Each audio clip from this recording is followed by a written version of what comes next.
You need a camp of survivors. You need the team that you're going to follow. Or two, like something like Fallout, for example. You have the ones who were put in the world below, who were hidden during the apocalypse, and they have no idea the outside world survived, and it's this weird, like almost retro vibe down there. And then you have the ones still on the surface, and you learn more about them. So whether it's one or two camps, you need people to follow. You need a protagonist, and you need an antagonist.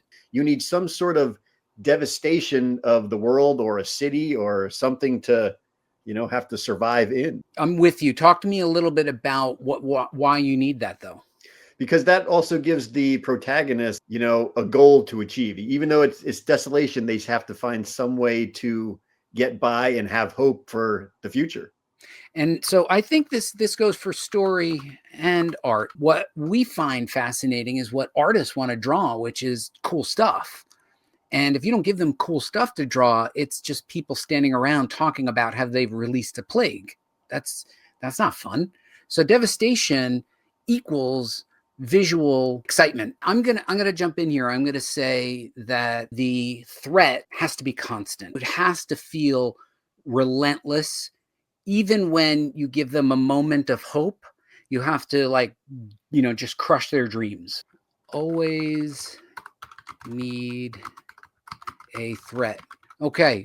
Now you guys took some notes in the beginning. And you go back to your notes. Is there anything that you observed? I didn't take any notes, but I was just thinking that you do need some sort of light at the end of the tunnel.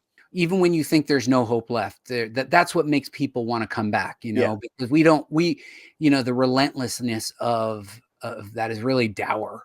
So yeah, I think it's important to have that kind of ending. Going from what you're saying, you kind of have to figure out at what point are you in the apocalypse? Did it just happen, or are we way in the future? Because if it just happened, like say, again, I use The Walking Dead a lot,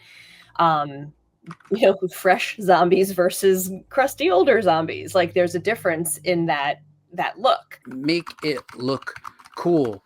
And then make it 6 tips, because even Walking Dead was getting a little bit tiresome, and then they were in a junkyard battling a zombie with armor, and it's like, okay, that was cool. Yeah.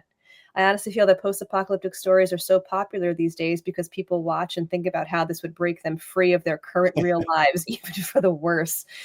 Or going back to are we heading that way? Pull that one back up, Mike. Pull that one. Seabird, you want to hug?